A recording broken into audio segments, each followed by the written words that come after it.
Hello everyone, আজকে চলে এলাম তোমাদের সাথে পমফ্রেট মাছের ঝাল রেসিপি শেয়ার করবো বলে। প্রথমে আমি 4টে পমফ্রেট মাছে দেখো নুন, হলুদ, লঙ্কা গুঁড়ো ভালো করে মাখিয়ে নিয়েছি। এবার আমি নিয়ে নিয়েছি প্যানে খানিকটা তেলটা গরম হতে থাক। আর মাছগুলো জানো তো প্যানে ভাজাটা সবথেকে পারফেক্ট হবে বলে মনে হয় আমার কড়াইয়ের থেকে।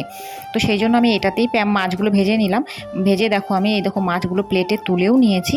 আমার 4টে মাছ ভাজা কমপ্লিট হয়ে গেছে, কিন্তু রান্নাটা করব আমি কড়াইতে। এই দেখো কড়াইতে খানিকটা তেল দিয়ে জিরে ফোড়ন, লঙ্কা ফোড়ন দিয়ে দিয়েছি। এবার দিয়ে দেবো পেঁয়াজ কুচিগুলো আস্তে আস্তে লাল লাল হয়ে ভাজা হতে থাক। তার উপরে দিয়ে দেবো এবার খানিকটা টমেটো কুচি। টমেটোর বীজগুলো অবশ্যই ফেলে দিয়েছি। এবার এটা ভাজা হওয়ার পর এরপর আমি মশলা অ্যাড করব, লঙ্কা গুঁড়ো, জিরে গুঁড়ো আর সাথে আদা রসুনের পেস্ট। এবার ভালো করে এটাকে কষিয়ে নেব খানিকক্ষণ। এই দেখো পুরো আমার মশলাটা তেল ছেড়ে গেছে। এবার সামান্য ঝোল দিয়ে দেবো।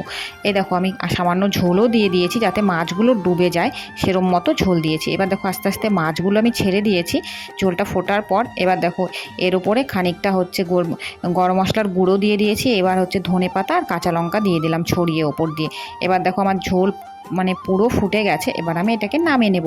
তো চলো, ভিডিওটা কেমন লাগলো অবশ্যই জানিও। ভালো লাগলে চ্যানেলটিকে ফলো করো, ইউটিউব থেকে দেখলে সাবস্ক্রাইব করো, আর লাইক কমেন্ট শেয়ার করতে কিন্তু অবশ্যই ভুলো না। বাই।